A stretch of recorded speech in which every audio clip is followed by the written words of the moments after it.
ನಮಸ್ಕಾರ ವೀಕ್ಷಕರೇ, cinema king ಯೂನಿವರ್ಸ್ಗೆ ಸ್ವಾಗತ. ಇಂದಿನ ವಿಡಿಯೋದಲ್ಲಿ ನಾವು ಜೆಲಸ್ ಸಿಸ್ಟರ ಎಂಬ ಒಂದು ಅದ್ಭುತ ಕಥೆಯನ್ನು ನೋಡಲಿದ್ದೀವೆ. ಕಥೆ ಕಲ್ಪನೆ ತುಂಬಾ ಸರಳವಾಗಿರುವಂತೆ ಕಾಣಬಹುದು, ಆದರೆ ಅದನ್ನು ತೋರಿಸಿರುವ ರೀತಿಯೇ ತುಂಬಾ ರೋಚಕವಾಗಿದೆ. ಕಥೆಗೆ ಹೋಗುವ ಮೊದಲು ಎಂದಿನಂತೆ ಒಂದು ಚಿಕ್ಕ ವಿನಂತಿ. ಈ ಚಾನೆಲ್ಗೆ ನೀವು ಹೊಸವರಾಗಿದ್ದರೆ ಅಥವಾ ಈಗಾಗಲೇ ಸಬ್ಸ್ಕ್ರೈಬರ್ ಆಗಿದ್ದರೂ ಈ ವಿಡಿಯೋಗೆ ಒಂದು ಲೈಕ್ ಮಾಡಿ. ನಿಮ್ಮ ಒಂದು ಚಿಕ್ಕ ಲೈಕ್ ನಮ್ಮನ್ನು ಇನ್ನಷ್ಟು ಉತ್ತಮ ವಿಡಿಯೋಗಳನ್ನು ಮಾಡಲು ಪ್ರೋತ್ಸಾಹಿಸುತ್ತದೆ. ಕಥೆ ಆರಂಭವಾಗುತ್ತಿದ್ದಂತೆ ಒಬ್ಬ ಯುವತಿಯನ್ನು ತೋರಿಸುತ್ತಾರೆ. ಅವಳೇ ನಮ್ಮ ನಾಯಕಿ. ಅವಳು ಮೌನವಾಗಿ ಮನೆಯೊಳಗೆ ನಡೆದು ಬಾತ್ರೂಮ್ ಬಳಿ ಬರುತ್ತಾಳೆ. ಒಳಗೆ ನೋಡಿದಾಗ ಒಬ್ಬ ಹುಡುಗ ಸ್ನಾನ ಮಾಡುತ್ತಿದ್ದಾನೆ. ಆ ಹುಡುಗ ನಾಯಕಿಯ ಸ್ವಂತ ತಮ್ಮನಲ್ಲ. ಅವನು ನಾಯಕಿಯ ತಂದೆ ಎರಡನೇ ಹೆಂಡತಿಯ ತಮ್ಮ. ಅವನು ಸ್ನಾನ ಮಾಡುತ್ತಿರುವಾಗ ನಾಯಕಿ ಅವನ ಶರ್ಟ್ ತೆಗೆದು ಉದ್ದೇಶಪೂರ್ವಕವಾಗಿ ಸುಕ್ಕುಗಟ್ಟಿಸುತ್ತಾಳೆ. ನಂತರ ಅವನ ಸುಗಂಧ ದ್ರವ್ಯವನ್ನು ಅಡ್ಡಗಿಸುತ್ತಾಳೆ. ಅದರ ನಂತರ ಅವನ ಪರ್ಸ್ ತೆರೆದು ಅದರಲ್ಲಿದ್ದ ಹಣವನ್ನು ತೆಗೆದು ಬೇರೆ ಕಡೆ ಮರೆಮಾಡುತ್ತಾಳೆ. ಇದನ್ನೆಲ್ಲ ನೋಡಿದರೆ ಇವಳು ಹೀಗೆ ಯಾಕೆ ಮಾಡುತ್ತಿದ್ದಾಳೆ ಎಂಬ ಪ್ರಶ್ನೆ ಮೂಡುತ್ತದೆ. ಸ್ವಲ್ಪ ಸಮಯದ ನಂತರ ಆ ಹುಡುಗನ ಮೊಬೈಲ್ಗೆ ಒಂದು ಸಂದೇಶ ಬರುತ್ತದೆ. ಅವನು ಒಬ್ಬ ಹುಡುಗಿಯೊಂದಿಗೆ ಡೇಟಿಂಗ್ಗೆ ಹೋಗಲು ಯೋಜನೆ ಮಾಡಿಕೊಂಡಿದ್ದಾನೆ. ಆ ಹುಡುಗಿಯೇ ಇನ್ನೂ 45 ನಿಮಿಷಗಳಲ್ಲಿ ಬರುತ್ತೇನೆ ಎಂದಿದ್ದೀಯಲ್ಲ, ಯಾಕೆ ಉತ್ತರ ಕೊಡುತ್ತಿಲ್ಲ ಎಂದು ಸಂದೇಶ ಕಳುಹಿಸಿದ್ದಾಳೆ. ಆದರೆ ನಾಯಕಿ ಆ ಸಂದೇಶವನ್ನು ನೋಡಿ ಅವನ ಮೊಬೈಲಿನಿಂದಲೇ ಉತ್ತರ ಕಳುಹಿಸುತ್ತಾಳೆ. ನಾನು ಡೇಟಿಂಗ್ ಪ್ಲಾನ ರದ್ದುಗೊಳಿಸಿದ್ದೇನೆ. ನಂಗೆ ಇನ್ನೂ ಕೆಲಸಿದೆ. ನಂತರ ಸಿನಿಮಾ ನೋಡಲು ಹೋಗುತ್ತೇನೆ. ದಯವಿಟ್ಟು ನನ್ನು ತೊಂದರೆ ಮಾಡಬೇಡ. ಆ ಸಂದೇಶ ನೋಡಿ ಆ ಹುಡುಗಿ ಕೋಪದಿಂದ ಉತ್ತರಿಸುತ್ತಾಳೆ. ಡೇಟಿಂಗ್ಗೆ ನೀನೇ ಕರೆದಿದ್ದೆ. ಈಗ ಹೀಗೆ ಪ್ಲಾನ ಬದಲಾಯಿಸುತ್ತೀಯಾ? ನಾನು ಏನು ಮಾಡಬೇಕು? ಆದರೆ ನಾಯಕಿ ಮತ್ತೆ ಅವನ ಹೆಸರಿನಲ್ಲಿ ನಿಂಗೆ ಇಷ್ಟ ಬಂದಂತೆ ಮಾಡು. ಇನ್ನು ನಂಗೆ ಮೆಸೇಜ್ ಮಾಡಬೇಡ ಎಂದು ಕಳುಹಿಸುತ್ತಾಳೆ. ಇದನ್ನು ನೋಡಿದರೆ ನಾಯಕಿ ಉದ್ದೇಶಪೂರ್ವಕವಾಗಿ ಆ ಹುಡುಗನ ಪ್ರೇಮ ಸಂಬಂಧ ಹಾಳು ಮಾಡಲು ಪ್ರಯತ್ನಿಸುತ್ತಿರುವುದು ಸ್ಪಷ್ಟವಾಗುತ್ತದೆ. ಅಷ್ಟರಲ್ಲಿ ಆ ಹುಡುಗ ಅಲ್ಲಿಗೆ ಬಂದು, ನೀವು ಇಲ್ಲಿ ಏನು ಮಾಡುತ್ತಿದ್ದೀರಿ ಎಂದು ಕೇಳುತ್ತಾನೆ.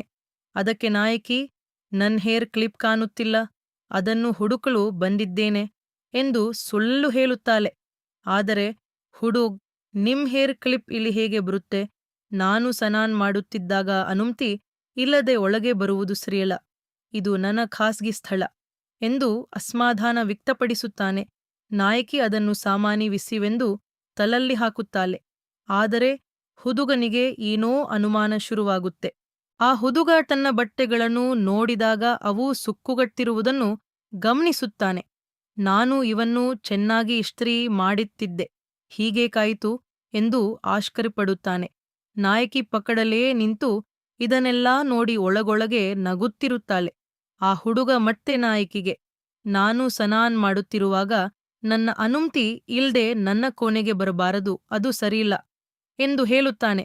ಅದಕ್ಕೆ ನಾಯಕಿ, ನೀನು ಇನ್ನೂ ಚಿಕ್ಕ ಹುಡುಗನೇ ಅಳವಾ? ಅದಕ್ಕೆ ಇಷ್ಟೊಂದು ದೊಡ್ಡ ವಿಸಿ ಮಾಡಬೇಕಾ? ನೀನು ನನ್ನ ತಮ್ಮವಂತೆ ಎಂದು ಹೇಳುತ್ತಾಳೆ. ಆದರೆ ಹುಡುಗ, ನಂಗೆ ಈಗ 19 ವರ್ಷ. ನನ್ನ ಖಾಸಗಿ ಬದುಕಿಗೆ ಗೌರವ ಕೊಡಿ. ನಾನು ನಿಮ್ಮ ಖಾಸಗಿತನಕ್ಕೆ ತಲೆ ಹಾಕುವುದಿಲ್ಲ. ನೀವು ಕೂಡ ನನ್ನಕ್ಕೆ ತಲೆ ಹಾಕಬೇಡಿ ಎಂದು ಸಪ್ಸತ್ವಾಗಿ ಹೇಳುತ್ತಾನೆ. ಅಷ್ಟರಲ್ಲಿ ಅವನ ಮೊಬೈಲ್ಗೆ ಮತ್ತೆ ಸಂದೇಶ ಬರುತ್ತದೆ. ಅವನು, ದಯವಿಟ್ಟು ನನ್ನ ಫೋನ್ ಕೊಡಿ, ಅದು ಮುಖ್ಯವಾದ ಮೆಸೇಜ ಇರಬಹುದು ಎಂದು ಕೇಳುತ್ತಾನೆ. ಆದರೆ ನಾಯಕಿ ಉದ್ದೇಶಪೂರ್ವಕವಾಗಿ ಅವನನ್ನು ತಡೆದು, ಮೊದಲು ಸಿದ್ಧವಾಗು, ನಂತರ ನೋಡಬಹುದು ಎಂದು ಹೇಳುತ್ತಾಳೆ. ಹುಡುಗ ಕೋಪಗೊಂಡು, ನಂಗೆ ನನ್ನ ಫೋನ್ ಬೇಕು ಎಂದು ಹೇಳಿ ಫೋನ್ ತೆಗೆದುಕೊಳ್ಳಲು ಹೋಗುತ್ತಾನೆ.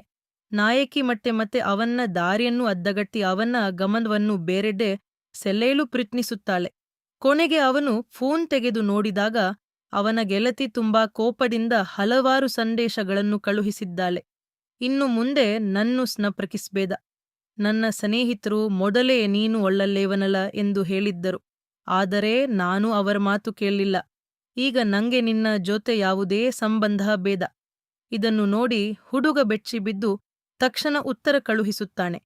ಇಲ್ಲ, ಆ ಮೆಸೇಜ್ ನಾನು ಕಳುಹಿಸಿಲ್ಲ. ಆದರೆ ಆ ಹುಡುಗಿ ಮತ್ತೊಮ್ಮೆ ಉತ್ತರಿಸುತ್ತಾಳೆ.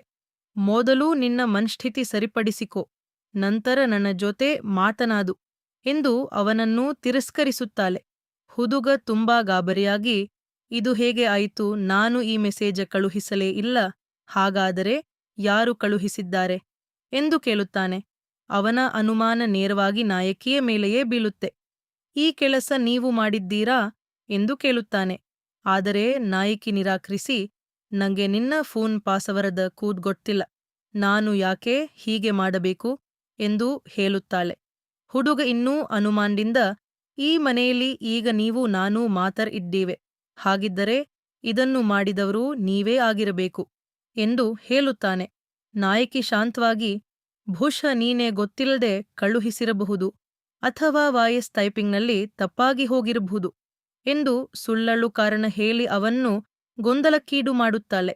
ಹುಡುಗ ಇನ್ನು ತನ್ನ ಗೆಳತಿಯನ್ನು ಸಂಪರ್ಕಿಸಲು ಪ್ರಯತ್ನಿಸುತ್ತಲೇ ಇರುತ್ತಾನೆ. ಆದರೆ ಅವಳಿಂದ ಮತ್ತೆ ಒಂದು ಸಂದೇಶ ಬರುತ್ತದೆ. ಇನ್ನು ಮುಂದೆ ನಿನ್ನ ಜೊತೆ ಮಾತನಾಡುವ ಆಸೆಯೇ ಇಲ್ಲ, ನಂಗೆ ಈಗ ಮತ್ತೊಬ್ಬ ಸ್ನೇಹಿತ ಸಿಕ್ಕಿದ್ದಾನೆ. ಈ ಸಂದೇಶವನ್ನು ನೋಡಿ ಅವನು ಸಂಪೂರ್ಣವಾಗಿ ನಿರಾಶನಾಗುತ್ತಾನೆ. ಅದನ್ನು ಗಮನಿಸಿದ ನಾಯಕಿ, ಇದಕ್ಕಾಗಿ ಇಷ್ಟು ಬೇಸರಪಡಬೇಡ, ನಿಜವಾದ ಪ್ರೀತಿ ಇದ್ದರೆ ಇಂಥ ಸಣ್ಣ ವಿಷಯಗಳಿಂದ ಅದು ಮುಗಿಯುವುದಿಲ್ಲ ಎಂದು ಸಮಾಧಾನ ಹೇಳುವಂತೆ ನಂಟಿಸುತ್ತಾಳೆ. ಮುಂದೆ ಅವಳು, ಇಂದು ಹೊರಗೆ ಹೋಗುವ ಬದಲು ಮನೆಯಲ್ಲೇ ಇರು, ನಾನೂ ಮನೆಯಲ್ಲಿ ಒಬ್ಬಳೇ ಇದ್ದೇನೆ, ಇಬ್ಬರೂ ಕುಳಿತು ಮಾತ್ನಾಡೋಣ ಎಂದು ಹೇಳುತ್ತಾಳೆ. ಈ ಮಾತು ಕೇಳಿದ ಹುಡುಗನಿಗೆ ಇನ್ನಷ್ಟು ಅನುಮಾನ ಬರುತ್ತದೆ. ಅವನು ಹೇಳುತ್ತಾನೆ, ಬೆಳಿಗ್ಗೆಯಿಂದಲೇ ನಿಮ್ಮ ವರ್ತನೆ ವಿಚಿತ್ರವಾಗಿದೆ. ಮೊದಲು ನನ್ನ ಕೋಣೆಗೆ ಬಂದಿರಿ, ನಂತರ ನನ್ನ ಫೋನ್ ತೆಗೆದುಕೊಳ್ಳಲು ಬಿದ್ದಲಿಲ್ಲ, ಈಗ ನನ್ನ ಜೊತೆ ಮನೆಯಲ್ಲೇ ಇರೋಣ ಎಂದು ಹೇಳುತ್ತಿದ್ದೀರಿ. ಇದರಲ್ಲಿ ಏನೋ ಸರಿಯಿಲ್ಲ. ಸ್ವಲ್ಪ ಹೊತ್ತಿನ ನಂತರ ಅವನು ನೇರವಾಗಿ ಹೇಳುತ್ತಾನೆ, ಈ ಎಲ್ಲಾ ಕೆಲಸಗಳನ್ನು ಮಾಡಿದವರು ನೀವೇ ಎಂದು ನಂಗೆ ಖಚಿತವಾಗಿದೆ. ಅವನು ಕೋಪದಿಂದ, ನನ್ನ ಪ್ರೇಮ ಜೀವನವನ್ನು ಹಾಳು ಮಾಡಿದ್ದೀರಿ, ನೀವು ಹೀಗೆ ಮಾಡಬಾರದಿತ್ತು ಎಂದು ನಾಯಕಿಯನ್ನು ಬೈಯುತ್ತಾನೆ. ಆದರೆ ನಾಯಕಿ ಮಾತ್ರ ಯಾವುದೇ ಚಿಂತೆ ಇಲ್ದಂತೆ ಶಾಂತವಾಗಿರುತ್ತಾಳೆ. ಅಷ್ಟರಲ್ಲಿ ಅವನಿಗೆ ತನ್ನ ಪ್ರೆಸ ನೆನಪಾಗುತ್ತದೆ. ಅವನು ಪ್ರೆಸ ತೆರೆದು ನೋಡಿದಾಗ ಅದರಲ್ಲಿದ್ದ ಹಣ ಕಾಣೆಯಾಗಿರುತ್ತದೆ. ಆಶಕರಿದಿಂದ ಅವನು ನಾಯಕಿಯನ್ನು ಕೇಳುತ್ತಾನೆ, ನೀವು ಎಲ್ಲಿಗೂ ಹೋಗಬೇಡಿ, ನನ್ನ ಪ್ರೆಸ್ನಲ್ಲಿದ್ದ ಹಣ ಎಲ್ಲಿದೆ, ಅದನ್ನು ನೀವು ತೆಗೆದುಕೊಂಡಿದ್ದೀರಾ? ಈ ಬಾರಿ ನಾಯಕಿ ಇಷ್ಟವನ್ನು ಒಪ್ಪಿಕೊಳ್ಳುತ್ತಾಳೆ. ಹೌದು, ಹಣವನ್ನು ನಾನೇ ತೆಗೆದು ಮರೆಮಾಡಿದ್ದೆ, ಆದರೆ ಅದು ಕೇವಲ ತಮಾಷೆಗಾಗಿ ಎಂದು ಹೇಳಿ ತಲೆಯನಿಗೆ ಕೆಳಗೆ ಮರೆಮಾಡಿದ್ದ ಹಣವನ್ನು ತೆಗೆದು ಕೊಡುತ್ತಾಳೆ. ಹುಡುಗ ಕೋಪದಿಂದ ಹೇಳುತ್ತಾನೆ, ನಂಗೆ ಗೊತ್ತಾಗದೆ ನಾನು ಹೊರಗೆ ಹೋಗಿದ್ರೆ ಎಷ್ಟು ದೊಡ್ಡ ಅವಮಾನ ಆಗುತ್ತಿತ್ತು ಗೊತ್ತಾ, ಬಿಲ್ಲ ಕಟ್ಟಲು ಹಣವೇ ಇರಲಿಲ್ಲ.